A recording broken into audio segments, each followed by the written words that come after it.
The Miracle Worker Precon is an enchantment-based precon, and Aminatou is probably one of the best enchantment-based commanders I've ever seen. Aminatou reads, at the beginning of your upkeep, surveil 2, which means you look at the top 2 cards of your library, then put any number of them into your graveyard and the rest of the top of your library in any order. She also says each enchantment card in your hand has Miracle. Its Miracle cost is equal to its mana value reduced by 4, which is ridiculous. Miracle means you may cast a card for its Miracle cost when you draw if it's the first card you drew this turn. So basically, Aminatou is going to let you filter the top 2 cards that you draw at the beginning of every one of your turns, and then you'll draw into the enchantment that you want to cast, and then if you cast it that turn, you pay 4 less to cast it. And over the course of the game, that's going to generate a ton of value for you so that you're going to be able to play a lot more powerful cards a lot earlier. So because we're going to be focusing on playing cards, we need to make sure that we have enough mana to play those cards. So the first 1 to 2 to 3 turns inside the game, you need to make sure that you're putting more mana into play, whether that's a mana rock, whether we're reducing the cost of our enchantments, or we're playing cheap draw spells that let us search the top cards of our library so that we can play our lands every turn and ensure that we're playing lands every turn. That's what's going to help to set us up for the late game, which is where this deck wins, so that you can just overwhelm your opponents in the value that you gain from your enchantments. This deck is all about overwhelming your opponents in value, and the value is the value you're generating from the enchantments that you play. And to be real, there are no specific lines of play that I look at inside this deck and say, yeah, that's going to cause you to win the game, because there are just so many different things that can happen while you're playing that can just cause you to win. You know, whether that's getting 4/4 angels into play for each enchantment that you cast, whether that means you're giving all your creatures flying out of nowhere to alpha strike somebody, whether that means you're creating flying sharks as you're casting your enchantment spells while you're creating your 4/4 angels, and then you get this card into play for 2 mana that lets you create a token copy of a card that's generating the 4/4 angels, so now you're creating 2 4/4 angels in play, and then you get this into place, so now you're playing spells for free. You know, there are just so many different things that can happen when you're playing this commander deck that I can't sit here and be like, oh, just do this. Listen, just get the mana to play the cards, and you'll just find that you generate board states that are just so insurmountable that you just win the game. Like, when you play this deck, you're more than likely going to be the arch enemy at the table, which means that it's going to be you against 3 other players, it feels like, at times when you play this deck correctly. Magic at times feels a bit like Uno. The more you play the game, the more you'll gain an awareness of what cards your opponents generally have inside their hand. So in Uno, if I play a green card and my opponent has to draw a card, I could suppose that they have no green cards inside their hand. So in a deck where we have so many win conditions, we have the luxury of using powerful cards to see if our opponents have enchantment removal. A benefit of playing an enchantment-based deck is that it is rare for your opponents to have enough removal to deal with all the enchantments that we have on our board state. So if I play a powerful card like Monologue Tax, my opponents would be incentivized to remove it. As I cast this Monologue Tax, I can make a comment like, does this spell resolve? Is anybody going to counter the spell? Or I can make a comment that generally states that I don't want this card to be removed.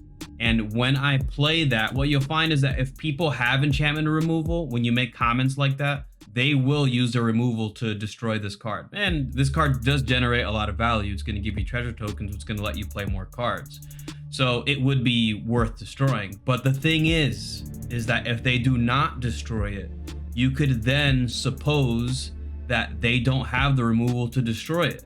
And because that's the case, you would be free to then spend the 8 mana or the 4 mana to cast this one with the multiverse that's going to generate you so much value that it's most likely going to put you in a position to win the game if left unchecked for 2 or 3 turns. So in other words, long story short, we're using our powerful cheap enchantments and our words to bait removal so that when we notice that these cards don't go, we are more free to play the powerful cards that are going to cause us to win the game.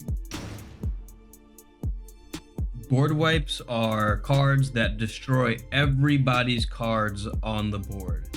You'll play them and your opponents are going to play them. And because of this, we have to make sure we keep certain cards in our hand to recover after a board wipe, because they will happen. So imagine somebody destroyed all of your creatures and all your enchantments on your board. Now, we can cast a card like Aminatou's Augury, which reads, exile the top 8 cards of your library. You may put a land from among them onto the battlefield until the end of turn. For each non-land card type, you may cast a spell of that type from among the exiled cards without paying its mana cost. In other words, you cast this spell and you immediately gain another board state, in which other people lack a board state because everything just got wiped. We could also cast spells like Redress Fate to return all artifacts and enchantments back to our hand. We also have the Master of Keys that when you cast, you can dump any amount of mana into this card. That's going to give each enchantment card in your graveyard escape, which then allows you to use the cards that got destroyed and put into the graveyard and put them back into play. Just like the Spirit Sister's Call and the Hall of Helion's Generosity, where you can pay 2 mana just to tap it and then just put an enchantment card that you lost into your graveyard onto the top of your library, which combos incredibly well with our commander. That's going to reduce its cost by 4 because we're drawing it for turn. Just make sure that you're keeping these cards inside your hand so that when people wipe the board, or if you decide to wipe the board, because I think Time Wipe is one of the best cards inside this deck, because what if we destroy all the creatures on the battlefield, knowing that we have this card inside of our hand, so that we can just automatically just get all of our enchantment creatures that we just lost because we time wipe back onto the battlefield immediately. It's combos like this that would cause you to win games in Commander. And the final tip to win, I always recommend that you guys play test your Commander decks. So that means you're putting the deck down, you're drawing cards, you're shuffling, you're pretending and imagining that you're playing against people, so that you can gain an awareness of the various combos that the deck has. Listen, this deck is extremely complicated. At a scale from 1 to 10, I would give this deck about an 8 or a 9 in its level of complexity, which means that if you don't practice playing this deck before you play it, if you are a player that's brand new to the game, there's a possibility, a very high likelihood, that when you go sit down to play, you're just going to be playing cards without really thinking about what you're doing or having an idea of how it's advancing your level of board state inside the game.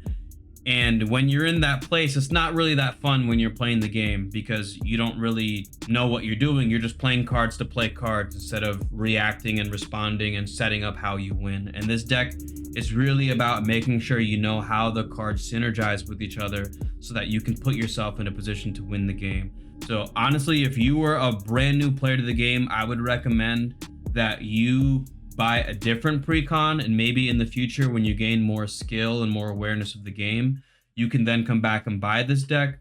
But it's just going to be a lot to be aware of what you're doing on your board state and what everybody else is doing inside the game. And this deck feels like a deck where when it is your turn, I've seen people take 5 to 10 minute turns, and that really adds a lot of time to the game. Whereas you could just buy a different Commander deck. There's a ton of videos on the channel where we go over various decks that are a lot more beginner friendly, that you can take 2-minute turns, or maybe at max 3-minute turns, and you can just have a lot more fun and feel like you know what you're doing. And once you get the hang of that, you can go into something like this and it'll feel much better and a lot more fun. Just remember, everybody, we do run a 1v1 EDH tournament series on this channel called the OG Cup, and we're opening up the OG Cup to all of the subscribers all around the world. So whether you're from Canada, whether you're from Brazil, whether you're from England, doesn't matter where you guys are from, in Germany, because I know we got a lot of German people watching this channel as well, you guys can enter our 1v1 tournament series. And the purpose of this series is to see which commanders are the best commanders that we have in this format. We've already had 3 different commanders win the tournament, and what we do is for every commander that wins a tournament, if they win 3 tournaments, we ban those cards and they enter legendary status. So those 3 commanders are Chatterfang, Jeska, and Rograk, and then we also have Timna and Thrasio. So if you compete in the tournament, you can become a champion and add either different commanders to that or give more of an opportunity for those cards I just mentioned to be banned. And you guys get to play against the amazing players that we have over here in New Jersey, okay? Always remember, everybody, eat healthy, all right?